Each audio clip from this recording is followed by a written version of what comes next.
It's never been harder to keep up with technology in today's day and age. It seems like everywhere you turn, there's a new notification, status update, chat, group message, email, people constantly pinging you. With all these constant draws and our time and attention, how can we create a space for our mind to be able to have downtime and to be able to better manage our digital void? In this video, I want to dive into some of the practical strategies I use on a daily basis to help better manage my digital life.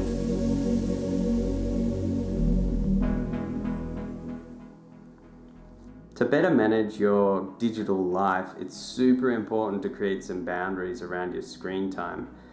There's some really simple ways to do this. For me, I've found the best thing to do is have very fixed periods around work and recreational screen time. And when I talk about work, I'm like, if I'm at work and actually working, then I'm focused on the task at hand and I'm not trying to do 7 other things and I'm not trying to do personal things with work things.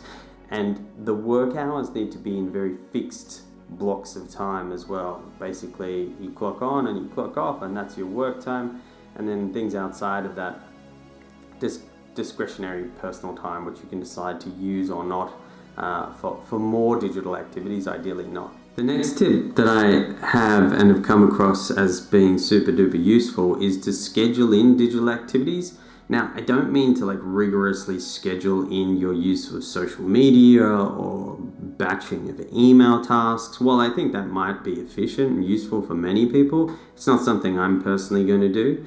When I talk about scheduling digital activities, I'm talking about the 1, 2, 3, 7, 5 random digital tasks you need to complete as an adult. This could be things like sending an email, paying a bill, updating an account with some unknown credit card that needs to be updated for some particular reason.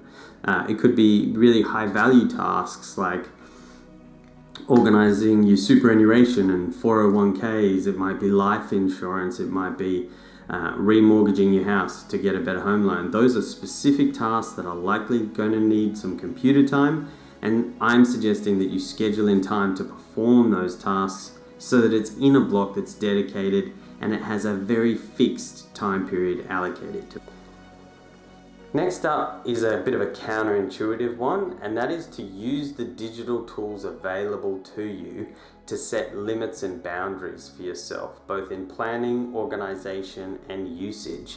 We've got some amazing digital tools at our disposal these days, and you really can set limits on screen time. You can set sort of specific to-dos and reminders to complete things. You can manage tasks for others. You can defer tasks to the future. You can delegate tasks out, and you can automate tasks. I'm a massive proponent and advocate for automation. I think it's the number one way to move ahead in life and get away from busy work that really sucks life out of you. Also, they've invented a bajillion new robots to help us do all these things, so why not go and try and utilize them? Which brings me to my next point. Not getting caught up in shiny objects.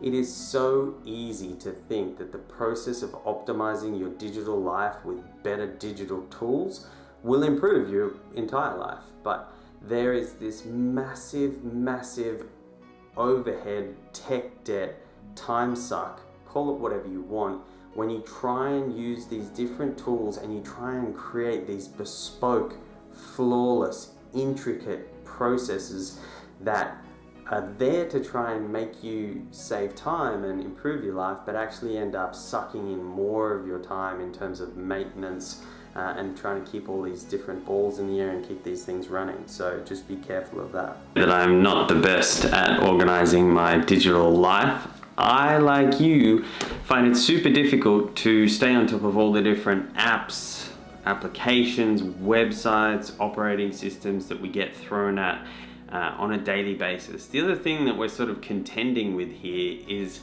we have this whole suite or set of work apps that we have to interact with on a daily basis, and then on the flip side we've got these sort of consumer-centric personal apps that are ones that sort of we engage with out of choice or desire or get stuck with.